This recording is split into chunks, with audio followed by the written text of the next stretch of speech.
Hey guys, it's the end of Pride Month, and I might as well go out with a bang. So here's the top 10 least mentioned LGBTQ characters. Also, let me just say, this list isn't, definite. I'm not saying these are the best there could be, I'm just saying these are 10 really good characters that, in the wide scheme of entertainment, aren't really talked about. So if your favorite least mentioned LGBTQ character isn't in the list, just let it be known that it's not because they're bad, it's just that I'm not aware of them or I'm just not a fan personally. But before getting into the list for you to see if they are, let's go over the rules. Rule number 1, one character per series/franchise. Rule number 2, the character has to be part of the LGBTQ. Duh. Rule number 3, the character has to have quality behind them. 4, the character has to be unknown or non-mainstream. The only exceptions is if the character's sexuality/gender is unknown or not talked about. And 5, the story of the character or in will be... What the fuck is this script? The story of the character will be a factor in the placement of the list or in. Where the fuck did or in come from? Okay. Anyway, if you guys enjoyed the video, be free to like, share, subscribe, or do whatever people do when they like a video. Anyway, let's jump into the list.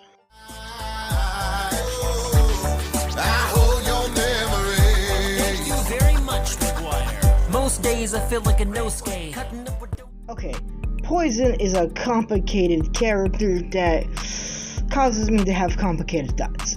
Now, before getting into the controversy with Poison, let's talk about the character of Poison. Poison is just a hoot of a character. Everything down to her design, her personality, her playability is just everything I love in a playable character, especially when it comes to fighting games.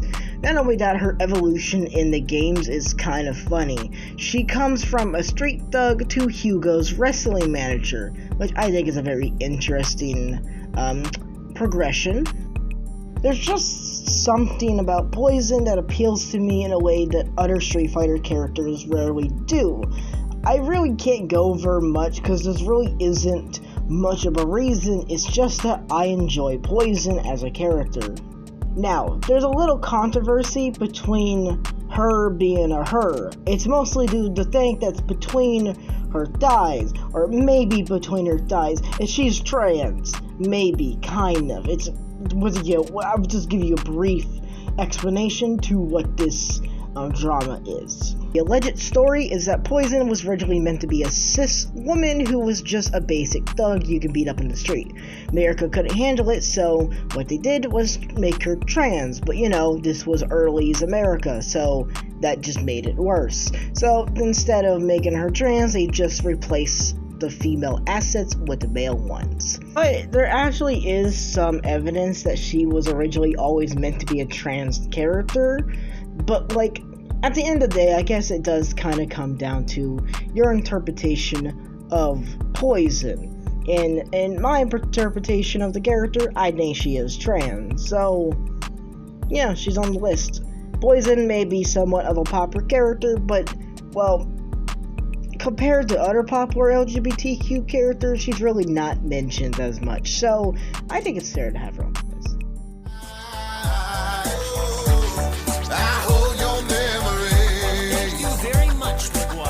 Most days I feel like a no-skate. Oh, Dream Daddy, what can I say other than... Okay, you do indeed exist. Dream Daddy is a game made by the Game Grumps. It has you play a father who just moved to a new town with your daughter, where you find yourself dating and mingling with other dads in a cul-de-sac. Each one of the dads have their own personality and unique qualities that makes them pretty cool and a pretty good love interest, but personally I think Robert has them all beat. Now, let's go over the reasons why he's great. 1, a man of mystery. That's a good turn on. 2, he gives you a knife, which was pretty cool. 3, he warns you about a potential cult leader. Overall, a lot of positives about him. Not only that, he's a monster hunter, which is pretty badass. He has a dog and cool tattoos. I don't know. All things seem pretty cool. Now, don't get me wrong. that's not a lot of reasonings to why he should be on the top 10, but like, I don't know, I think he's cool. And well, this is 10 least mentioned LGBTQ characters. And when was the last time you heard a massive group of people mention Robert? Exactly.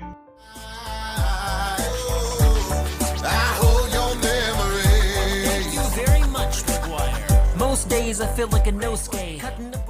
I contemplated for a while if this character counts as mainstream, but I've come to the conclusion, fuck it, it's my video, I do what the fuck I want. So let's talk about Stolis. Yes, Stolis, aka Bird Daddy in the Sheets.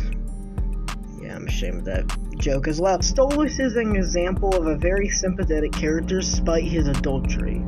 It's no secret to most people that adultery is kind of shamed upon for obvious reasons, but Stolis has such a kind-hearted and sweet personality to him that it's hard to hate him for it. Doesn't help that, well, his wife doesn't seem to really be a good person from what we see, so you know, there's that.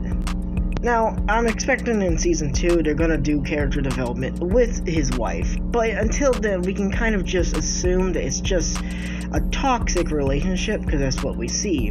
Now, another thing about Stolis I just enjoy is his relationship with other characters, particularly Blitz, which is, well, kind of his lover right now, and his daughter, which has one of my favorite daughter-father relationships I have seen in any media of recent. So yeah, Stolis overall has a lot of great qualities, despite his flaws, which even then I would say those are good things about him, because a good character is fucked at times. In short, this character of Stolis is just very awesome, and I love Hell of a Boss in general, and I can't wait for the season finale as well as season 2.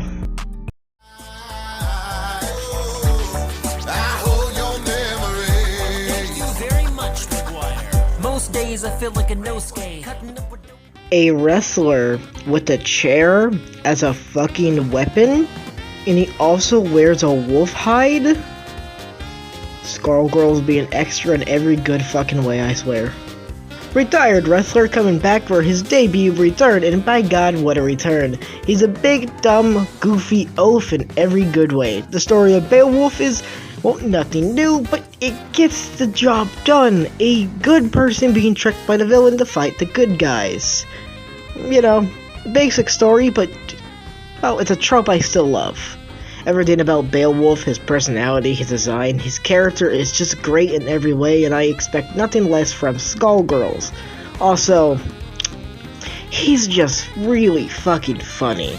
You just gotta love Beowulf.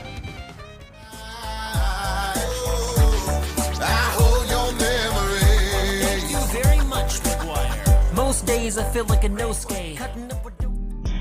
Avatar is incredible. Both it and its sequel, Legend of Korra, are some of the best American entertainment out there.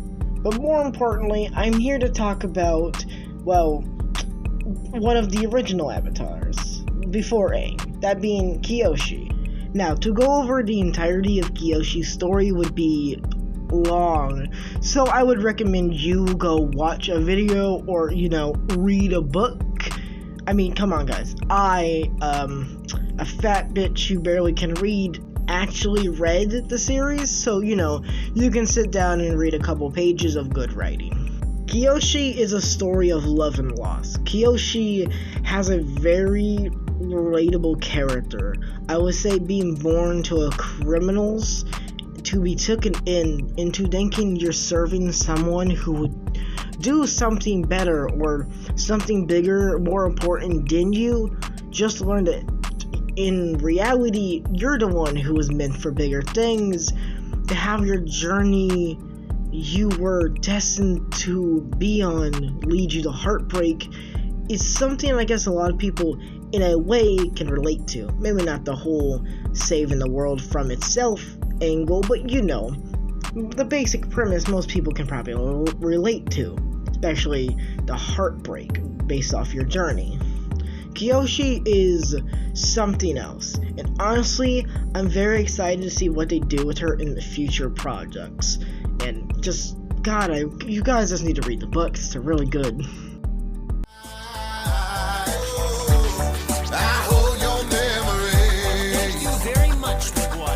Most days I feel like a Nosuke. When people hear Undertale character on a top 10 of any LGBTQ kind of list, they usually think of a certain couple. But today we're not talking about those two, or either one of those two in general. Today we're going to be talking about a, well, least thought about character, that being Kara from Undertale. By the way, Kara is non-binary in the original game, or at least in general, but if I say she or her pronouns, I'm sorry, it's just the internet has kind of commissioned me to constantly think of Kara as a girl.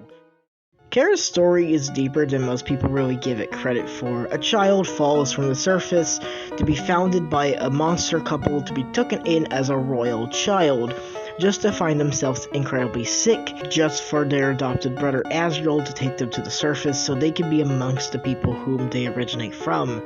Just for their adopted brother to be killed by the humans whom he thought would care and love for their sibling. It's sad, really sad, especially when you think about the possibility that her reasoning for being down there was a failed suicide attempt from jumping from the surface into the realm of monsters. Shara is deeper than most people give them credit for, and I just think they deserve a lot more love and attention than they usually get, or at least character-wise. In short, Shara was pretty cool.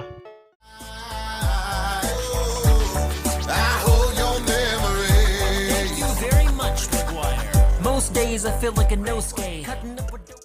First off, Boyfriend Dungeon is incredibly underrated and deserves a lot more love, and second off, Leheria is the best character in the game. Fight me.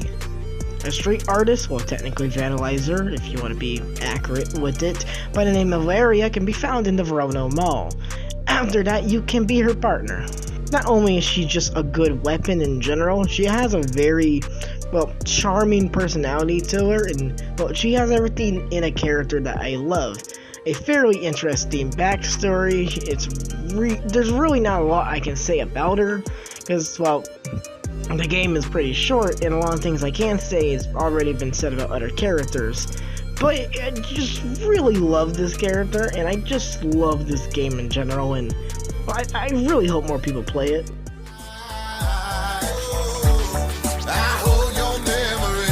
Thank you very much, McGuire. Most days I feel like a Nosuke.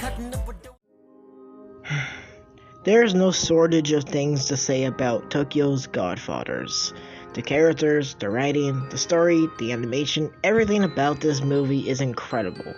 I'd be lying if I told you I didn't consider this to be one of the best forms of entertainment. I dare say a near masterpiece. And the best character, in my opinion, has to be Hana, a trans bar worker turned homeless. Hana, assisted by her two homeless friends, would travel Tokyo on Christmas to deliver a child to her mother.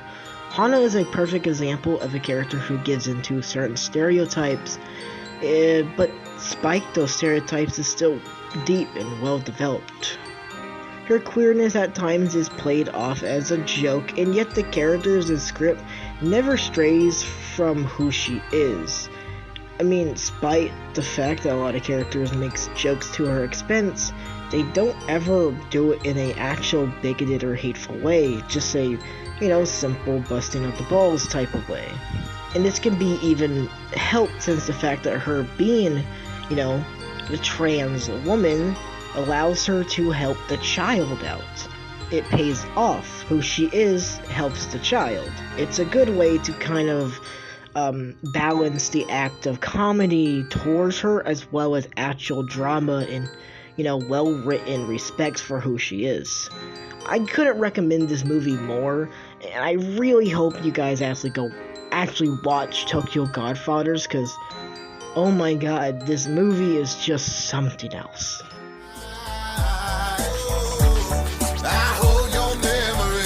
Thank you very much, McGuire. Most days I feel like a Nosuke.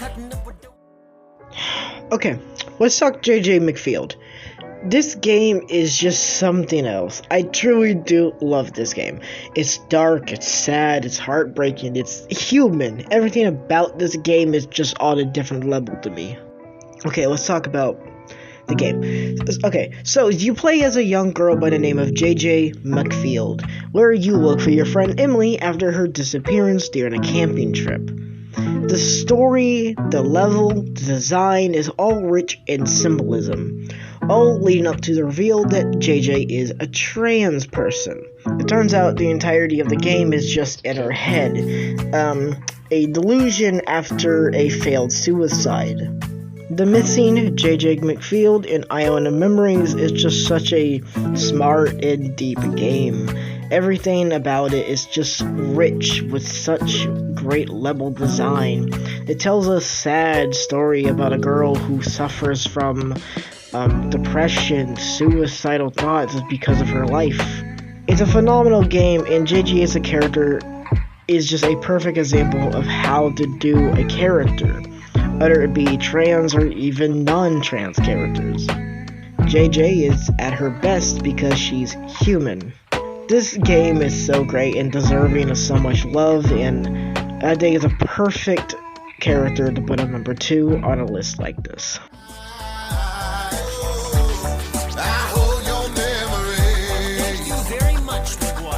Most days I feel like a no-skate.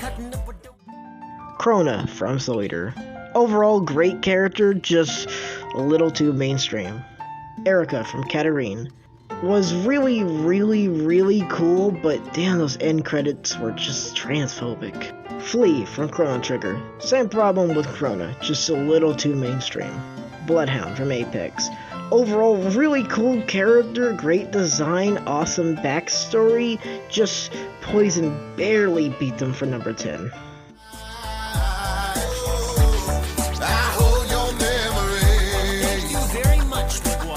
Most days I feel like a no-skate.